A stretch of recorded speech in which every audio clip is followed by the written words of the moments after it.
अस्सलाम वालेकुम जी। जैसा कि हम बात कर रहे थे मैक्रो मॉलिक्यूल्स की, तो हमने लास्ट लेक्चर में सिंथेसिस ऑफ पॉलीमर्स बनाए थे। आज हमारे पास जो नया टॉपिक हम स्टार्ट करने जा रहे हैं वो हमारे पास बायोपॉलीमर्स। बायोपॉलीमर्स हमने देखने हैं कि कौन कौन से ऐसे पॉलीमर्स हैं जो बायोपॉलीमर्स हैं, जो हम ह्यूमन लिविंग ऑर्गेनिजम्स में पाए जाते हैं। बायो मीन आप जानते हैं लाइफ है, तो पॉलीमर्स ऐसे पॉलीमर्स आपने इसके अंदर देखने हैं जो आपकी या मुख्तलिफ जानदारों की ज़िंदगी में इस्तेमाल हो रहे होते हैं, मतलब लिविंग ऑर्गेनिज्म जिस पॉलीमर्स को यूज़ कर रहे होते हैं। अगर हम सिंपली बात करें तो हमारे पास कई किस्म के हमारे पास बायोपॉलीमर्स पाए जाते हैं। नंबर वन, जैसे हम कार्बोहाइड्रेट्स हो गया, जितनी भी हम ये फूड खा रहे हैं ये कार्बोहाइड्रेट्स हो गई, प्रोटीन हो गई, हमारे पास स्टार्च हो गई, हमारे पास लिपिड्स हो गए, ये सारे आपके पास क्या है, बायोपॉलीमर्स हैं। तो बायोपॉलीमर्स को हमने डिस्कस करना है डिटेल में कि बायोपॉलीमर्स असल में होते क्या हैं, और उसमें सबसे पहला जो हमारे पास टॉपिक आ रहा है वो है कार्बोहाइड्रेट्स। कार्बोहाइड्रेट्स हम किसे कहते हैं, आपने इस बात को समझना है कि कार्बोहाइड्रेट्स हम किसे कहते हैं। तो कार्बोहाइड्रेट्स हम कहते हैं जी, मेन बात जो हमने इस टॉपिक में करनी है वो हम कार्बोहाइड्रेट्स की कर रहे हैं, क्योंकि ये वास्टली आपके पास आएगा टॉपिक कार्बोहाइड्रेट्स का। इसके अंदर हम देखेंगे कि कौन कौन से हमारे पास, सबसे पहले हम ये कहते हैं कि ये पॉलीहाइड्रोक्सी एल्डिहाइड और कीटोन हम इसे कह सकते हैं। पॉलीहाइड्रोक्सी एल्डिहाइड एंड कीटोन, मतलब एल्डिहाइड ग्रुप होता है या फिर इनके अंदर कीटोनिक ग्रुप मौजूद होता है हाइड्रोक्सी OH ग्रुप के साथ। हाइड्रोक्सी आपको क्या बता रहा है, OH ग्रुप। पॉलीहाइड्रोक्सी मतलब काफी सारे OH group, hydroxyl group attach होंगे एल्डिहाइड के साथ या फिर कीटोन के साथ, ठीक है। इन बीच और इसके अंदर आप कह सकते हैं इनके दरमियान होती क्या है, हमारे पास हाइड्रोलाइसिस होती है। हाइड्रोलाइसिस, हाइड्रोलाइसिस किसे कहते हैं, वाटर का टूटना। अगर कार्बोहाइड्रेट्स के लफ्ज पे गौर करें हम, तो एक हमारे पास कार्बन की शेप दे रहा है, दूसरा हाइड्राइड्स, हाइड्राइड्स हम कहते हैं वाटर को। अगर आप मैं कह दूं X मॉलिक्यूल आपने कार्बन के लिए और Y आपने मॉलिक्यूल वाटर के लिए, तो कार्बोहाइड्रेट्स आप अगर प्लांट्स में देखें तो ये वाटर और कार्बन डाइऑक्साइड आपस में मिलके अपना सनलाइट की मौजूदगी में इनका रिएक्शन होता है और आपके पास बन जाता है जी कार्बन और X मॉलिक्यूल होंगे इसके, और साथ में H2O इसके Y मॉलिक्यूल। तो इसी तरीके आपके पास रिएक्शन होता रहता है और आपके पास कार्बोहाइड्रेट्स बनते जाते हैं। अब कार्बोहाइड्रेट्स की अगर एग्जांपल की बात करें तो हम देखते हैं जी, हमारे पास ग्लूकोज हो गया, फ्रक्टोज हो गया, उसके बाद स्टार्च हो गई, ये सारे आपके पास एग्जांपल आ जाती हैं कार्बोहाइड्रेट्स की। फिर हमने इसकी क्लासिफिकेशन देखनी है, तो क्लासिफिकेशन हमारे पास इसकी 3 किस्म की होती है, जिसमें हम मोनोसैकराइड कहते हैं, डाइसैकराइड और ओलिगोसैकराइड उसको कहते हैं दूसरी टाइप को, और तीसरी हमारे पास होती है पॉलीसैकराइड। अब इसके ऊपर हमने डिटेल से बात करनी है और हमने देखना है कि मोनोसैकराइड में हमने किसको डिस्कस करना है, ओलिगो में किसे करना है और पॉलीसैकराइड में किसे करते हैं, तो हम इसको डिटेल में देखते हैं। अच्छा जी, अब हम इसके अंदर कार्बोहाइड्रेट्स को सबसे पहले देखने जा रहे हैं, जो हमारे पास बायोपॉलीमर्स में पहला हमारे पास है सिलेबस में। तो कार्बोहाइड्रेट्स क्या होते हैं, ये ऑप्टिकली एक्टिव होते हैं, मतलब आप जब हम इन्हें रोटेट करवाते हैं तो ये डेक्स्ट्रो या लीवो रोटेटरी होते हैं, तो ऑप्टिकली एक्टिव होते हैं मतलब। इसके बाद दूसरे क्या, पॉलीहाइड्रोक्सी होते हैं, हाइड्रोक्सल ग्रुप अटैच होता है या एल्डिहाइड होता है इसके साथ, या पॉलीहाइड्रोक्सी ऑफ कीटोन होते हैं, और इस substance to give on hydrolysis, और इन सब्सटेंस की हाइड्रोलाइसिस होती है, तो उसको हम क्या कहते हैं, हमारे पास क्या है, कार्बोहाइड्रेट्स। तो सिंपली आप इसकी डेफिनेशन लिखो तो आप ये कह सकते हो कि आप पॉलीहाइड्रोक्सी एल्डिहाइड और polyhydroxy ketones on which substance give on hydrolysis, और हाइड्रोलाइसिस कराने की वजह से इनकी जो आपके पास सब्सटेंस आता है उसे आप क्या कहते हो, कार्बोहाइड्रेट। इसकी एग्जांपल अगर आप देखो तो ग्लूकोज, फ्रक्टोज, स्टार्च, ये सारी इसकी एग्जांपल है, जिसको हम आगे जाके तफसील डिटेल में इसको एक्सप्लेन करेंगे। अगर आप क्लासिफिकेशन ऑफ कार्बोहाइड्रेट की बात करें किस बेस के ऊपर, हाइड्रोलाइसिस के बेस के ऊपर, तो सबसे पहले हमारे पास मोनोसैकराइड, ये सिंपलेस्ट कार्बोहाइड्रेट है और ये हाइड्रोलाइज्ड नहीं होती। इसके अंदर एग्जांपल है हमारे पास ग्लूकोज, जबकि ओलिगोसैकराइड हमारे पास क्या है, इस ओलिगोसैकराइड हमारे पास है 2 2 to 10, मतलब 2 से लेके 10 तक अगर मोनोसैकेराइड यूनिट आपस में मिल जाए तो आप उसे कहते हैं ओलिगोसैकेराइड, और उनके दरमियान हाइड्रोलाइसिस भी होती है। तीसरी है जी हमारे पास पॉलीसैकेराइड। तो पॉलीसैकेराइड में आप देख सकते हैं कि अगर 100 से 2000 मोनोसैकेराइड अगर आपस में मिल जाए तो उनके मिलने से जो आपके पास बनेगी चीज उसे आप कहते हो पॉलीसैकेराइड। तो ये आपके पास एग्जांपल है इसकी स्टार्च। और कार्बोहाइड्रेट का दूसरा नाम हम आ जाता है कि फॉर एग्जांपल के कार्बोहाइड्रेट को हम और किस नाम से पुकारते हैं, तो याद रखिएगा इसको हम सैकराइड्स भी कहते हैं। सैकराइड्स, जैसे हम मोनोसैकेराइड पढ़ रहे हैं, ओलिगोसैकेराइड्स, पॉलीसैकेराइड, तो दूसरा नेम कार्बोहाइड्रेट का सैकराइड भी है। अब हम डिटेल में जा रहे हैं तो हमने सबसे पहले इसकी पहली टाइप को देखना है मोनोसैकेराइड। तो ये सिंपलेस्ट हमारे पास एक शुगर होती है और कैन नॉट बी हाइड्रोलाइज्ड, ये हमने ऊपर भी बता दिया कि हाइड्रोलाइज्ड ये नहीं होती। इसके बाद अगर हम इसके एम्पिरिकल फार्मूला की बात करें तो वो हमारे पास CH2ON होता है, और N हमारे पास 3 नंबर तक हो सकता है या इससे भी लार्ज नंबर तक जा सकता है, ये वाले मॉलिक्यूल। उसके बाद मोनोसैकेराइड आपके पास अगर एल्डोसिस होगा, एल्डिहाइडिक ग्रुप अगर अटैच होगा तो आप उसे क्या दोगे, एल्डोसिस, और अगर कीटोनिक ग्रुप अटैच होगा तो उसे कहोगे कीटोसिस। ठीक है, तो कार्बोहाइड्रेट मोनोसैकेराइड के साथ अगर एल्डिहाइड ग्रुप अटैच है तो एल्डोसिस, कीटोनिक ग्रुप अटैच होगा तो कीटोसिस। इसके बाद शुगर विद 5 कार्बन होगी तो आप उसे कहते हैं पेंटोसिस, और अगर 6 कार्बन वाली होगी तो उसे आप कहते हो हेक्सोसिस। तो पेंटा से पेंटोसिस और हेक्सा से हेक्सोसिस के कितने कार्बन वाली चेन है, मजीद इसको हम डिटेल में जाते हैं मोनोसैकेराइड की।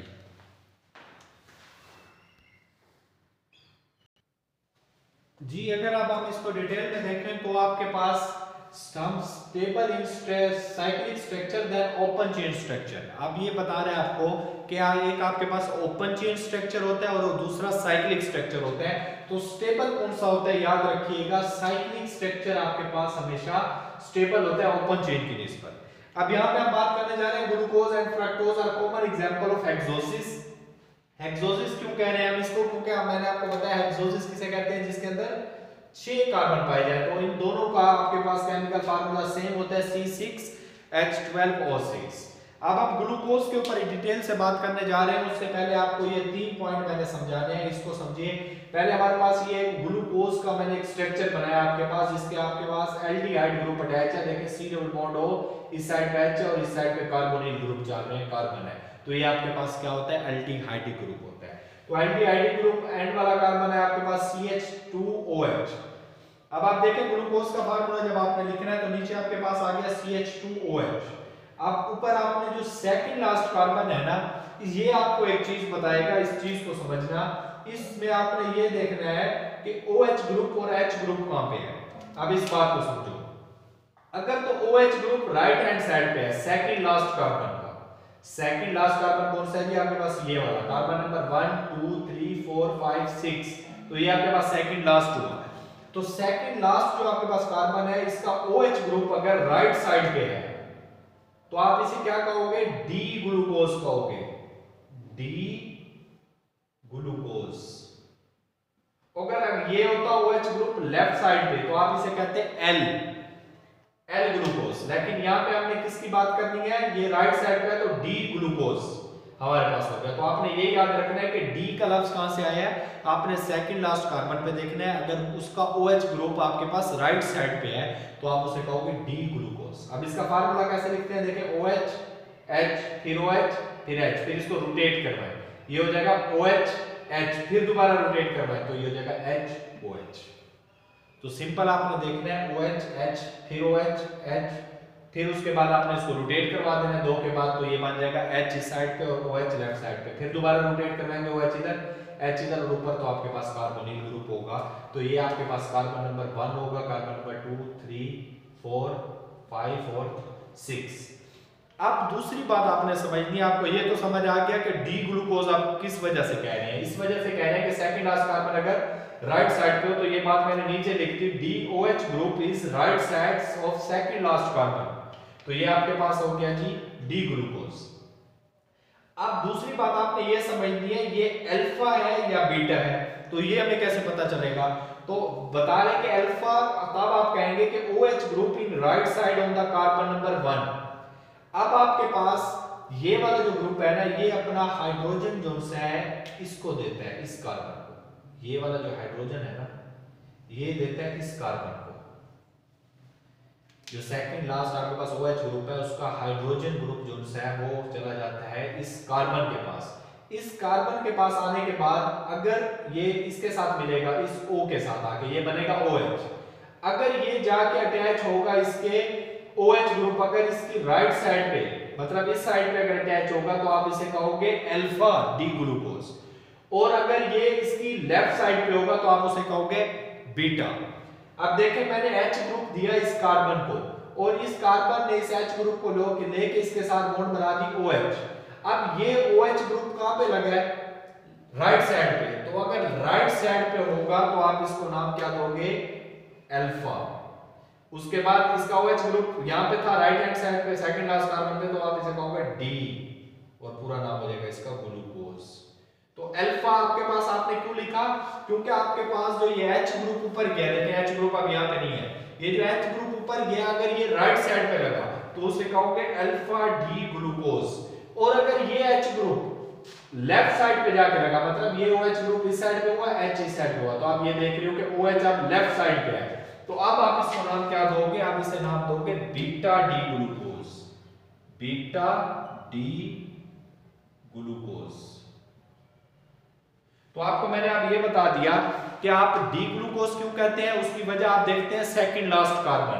अगर सेकंड लास्ट कार्बन पे OH ग्रुप आपके पास राइट साइड पे है तो आपके पास डी ग्लूकोज होगा।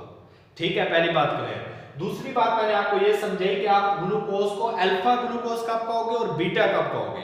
तो मैंने आपको बताया, आप उसके अंदर देखोगे कि जो H ग्रुप जा रहा है सेकंड लास्ट कार्बन से, जो H ग्रुप इस कार्बन के पास जा रहा है एल्डिहाइडिक कार्बन के पास, तो अगर तो ये OH ग्रुप बन रहा है राइट साइड पे तो ये होगा अल्फा डी ग्लूकोज, और अगर ये OH ग्रुप यहां पे नहीं लग रहा बल्कि दूसरी साइड पे लग रहा है तो देखें लेफ्ट साइड पे लगा तो आपने उसे कह दिया बीटा डी ग्लूकोज। तो अल्फा और बीटा आपको पता चल गया। अब इसी तरीके हम, ये आपके पास था सिंपल चेन स्ट्रक्चर, ये आपके पास ये जो आपने बनाया इसको आप कहते हो फिशर, इसको आप कहते हो फिशर स्ट्रक्चर। ये आपका फिशर स्ट्रक्चर है, ये आपके पास सिंपल ओपन चेन स्ट्रक्चर है। इसके बाद आपने बनाना है जी हॉवर्थ प्रोजेक्शन। अगर आ जाए कि ग्लूकोज का स्ट्रक्चर बना है हॉवर्थ प्रोजेक्शन से। अब देखें मैं दो स्ट्रक्चर बनाऊंगा, एक अल्फा ग्लूकोज और एक बीटा, लेकिन साइक्लिक फॉर्म में, ये ओपन चेन में थे। अब साइक्लिक फॉर्म में आप कैसे बनाएंगे देखें जी, आपने राइट साइड से शुरू होना है, राइट साइड से। अगर मैं बना रहा हूं अल्फा डी ग्लूकोज का, अगर अल्फा डी ग्लूकोज का बना रहा हूं तो आपने राइट साइड से शुरू होना है। राइट साइड पे देखें OH ग्रुप आपके पास ऊपर है, तो आपने यहां पे लिखा जी OH ग्रुप, और नीचे कौन सा ग्रुप आएगा? ये वाला H ग्रुप। इसी तरीके यहां पे भी आपने चेन बना देनी है, यहां पे भी, यहां पे भी, यहां पे भी। यहां पे आपके पास तो एक तो लगेगा ना ये वाला ग्रुप CH2OH, H2OH, ये यहां लग गया। अब आपने कार्बन नंबर 1 से स्टार्ट होना है। कार्बन नंबर 1 ये है, OH देखिए यहां पे लगा हुआ है लेफ्ट साइड पे, तो आपने OH ये वाला ऊपर लगा दिया, नीचे ये वाला H।